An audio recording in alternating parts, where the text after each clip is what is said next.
Assalamualaikum warahmatullahi wabarakatuh. Alhamdulillahirrabbilalamin. Wassalatu wassalamu ala rasulillah wa ala alihi wa sahbihi ajma'in, amma ba'd.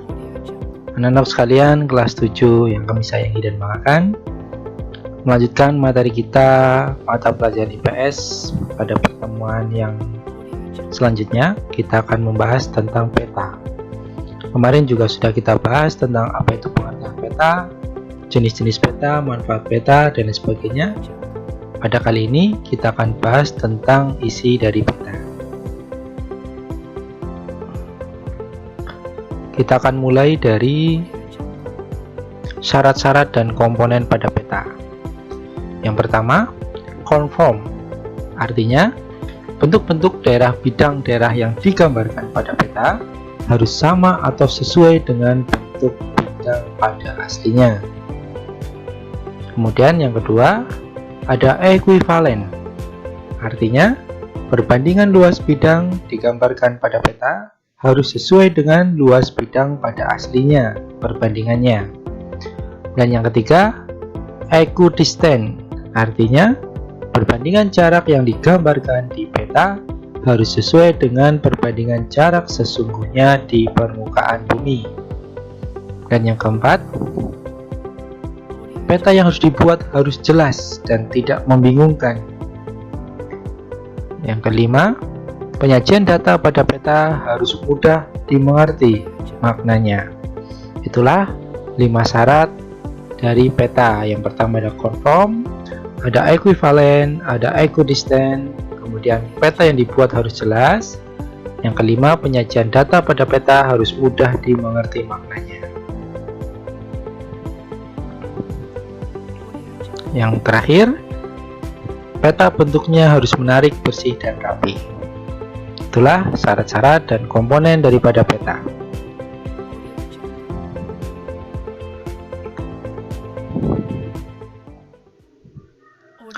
Berikutnya, syarat kelengkapan pada peta. Yang pertama, harus ada judul peta, yaitu nama yang diberikan sebagai petunjuk daerah yang digambarkan pada peta. Judul peta memuat 3 pokok, yaitu tema peta, nama wilayah yang dimuat di peta, dan tahun pembuatan peta.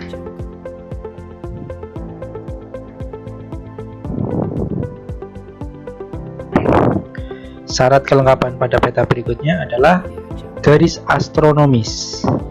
Nah, perhatikan gambar.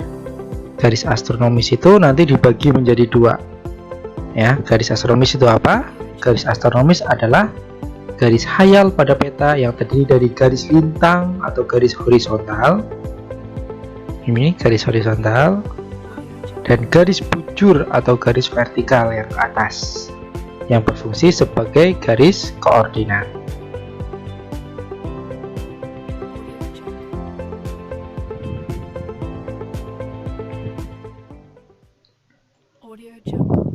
Syarat kelengkapan peta berikutnya yaitu skala peta. Nah, apa itu skala? Skala adalah angka yang menunjukkan perbandingan jarak mendatar pada peta dengan jarak sebenarnya di lapangan. Itulah pengertian dari skala. Manfaat skala yang pertama adalah skala dapat digunakan untuk memperbesar dan memperkecil peta. Bukan cuma peta, tetapi bisa benda dan lain sebagainya. Yang kedua, mempermudah seseorang dalam menggambar permukaan yang luas di kertas. Yang ketiga, skala dapat menunjukkan jarak tempat yang satu dengan yang lainnya. Itu manfaat dari peta. Adapun rumus dari skala, ya, kita sudah pelajari di mapel matematika di SD dulu. Rumus skala adalah skala peta sama dengan jarak pada peta dibagi jarak sebenarnya pada permukaan.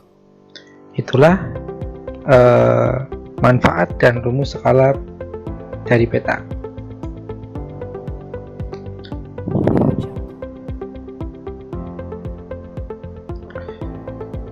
Nah, berikutnya jenis-jenis skala yang sering digunakan. Yang pertama ada skala angka atau numerical scale, yaitu skala yang dinyatakan dalam bentuk angka pecahan dengan menggunakan satuan cm. Ini yang sering kita gunakan ketika kita membuat peta. Berikutnya ada skala verbal atau verbal scale, yaitu skala yang dinyatakan dalam bentuk kata-kata. Kemudian yang ketiga ada skala garis atau graphical scale, adalah skala yang ditunjukkan dengan garis-garis lurus yang dibagi-bagi dalam bagian yang sama. Nah, skala verbal dan garis ini jarang digunakan. Yang sering kita gunakan adalah skala angka atau numerical scale.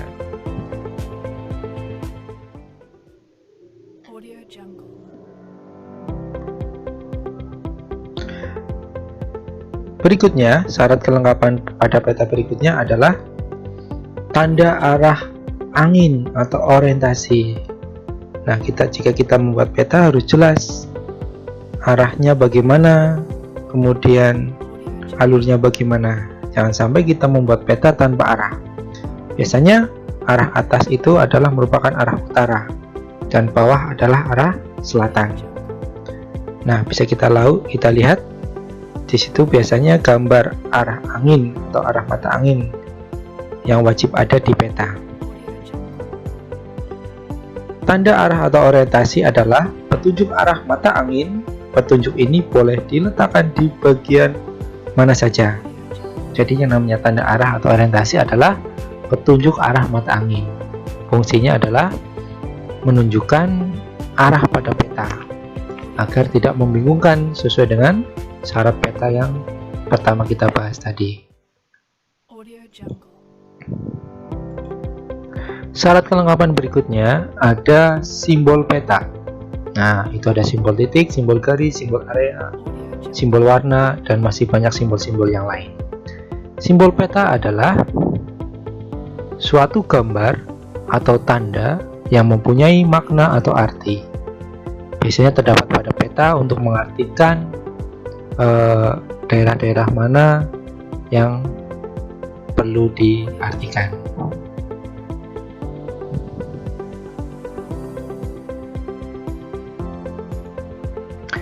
Berikutnya, macam-macam simbol pada peta. Ada simbol titik. Simbol titik itu terbagi menjadi dua. Ada simbol geometri, ada simbol grafik. Nah, simbol geometrik itu simbol yang menyatakan nama ibu kota, gunung, ketinggian tempat yang dilengkapi dengan angka. Sedangkan berikutnya simbol gambar, yaitu simbol yang menyesuaikan bentuk gambarnya di lapangan. Misalkan ada di peta kita mau menggambarkan gunung, kita gambar gunung kecil. Ada bandara, kita gambarkan pesawat kecil, pelabuhan, dan lain sebagainya. Itu contoh dari simbol gambar.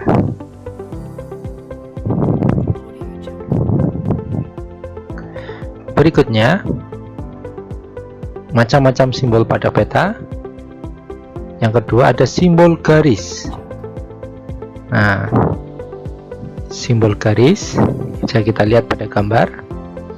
Simbol garis digunakan pada peta untuk menyatakan jalan kereta api, batas wilayah, dan sungai dalam bentuk garis. Bisa garis tebal, garis tipis, garis sejajar, dan garis putus-putus. Tadi yang pertama ada simbol titik, berikutnya ada simbol garis. Bisa lihat contohnya, bisa dilihat. Kemudian yang ketiga ada simbol bidang area. Digunakan untuk menyatakan unsur-unsur geografi yang berupa bidang seperti hutan, rawa, perkebunan, dan pertanian.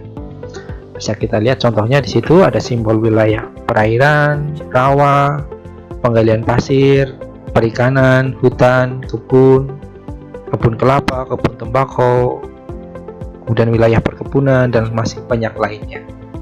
Itu simbol bidang area.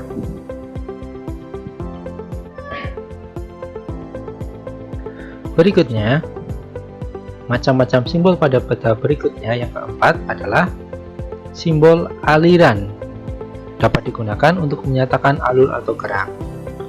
Yang kelima, simbol batang, dapat digunakan untuk menyatakan harga atau dibandingkan dengan harga lain. Dan yang keenam, simbol lingkaran, digunakan untuk menyatakan kualitas dalam bentuk prosentase. Kemudian yang ketujuh, simbol pola. Simbol pola itu digunakan untuk menyatakan volume. Semakin besar pola, semakin besar volume, dan sebaliknya. 8. Simbol warna digunakan untuk menunjukkan ketinggian dan kedalaman daratan di permukaan bumi.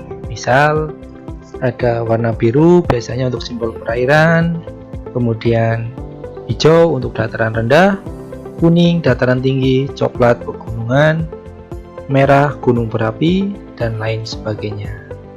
Nah, itulah tadi 5 kelengkapan syarat pada peta dan macam-macam simbol pada peta yang wajib kita ketahui. Untuk kelengkapan yang berikutnya kita akan bahas di pertemuan berikutnya. Kemudian tidak bosan-bosannya bisa selalu mengingatkan selama pandemi ini apa-apa yang harus dilakukan pelajar atau santri selama pandemi. Yang pertama, tetap semangat belajar di rumah. Yang kedua, jangan lupa setelah selesai sholat sisipkan doa untuk kesembuhan pandemi ini. Yang ketiga, senantiasa cuci tangan pakai sabun. Yang keempat, hindari bepergian jika tidak terlalu penting. Yang kelima, pakailah masker dan bawalah hand sanitizer jika bepergian. Yang keenam, berolahraga secara teratur. Ketujuh, jagalah kebersihan. Yang kedelapan, bantulah pekerjaan orang tua di rumah. Kesembilan, sholat duha jangan sampai ditinggalkan. Yang terakhir, tadarus Al-Quran dan tahfidnya jangan sampai lupa bahkan ditinggalkan. Itu saja, mudah-mudahan apa yang saya sampaikan bisa bermanfaat dan bisa dipahami. Barakallahu fikum. Billahi taufiq wal hidayah. Wassalamualaikum warahmatullahi wabarakatuh.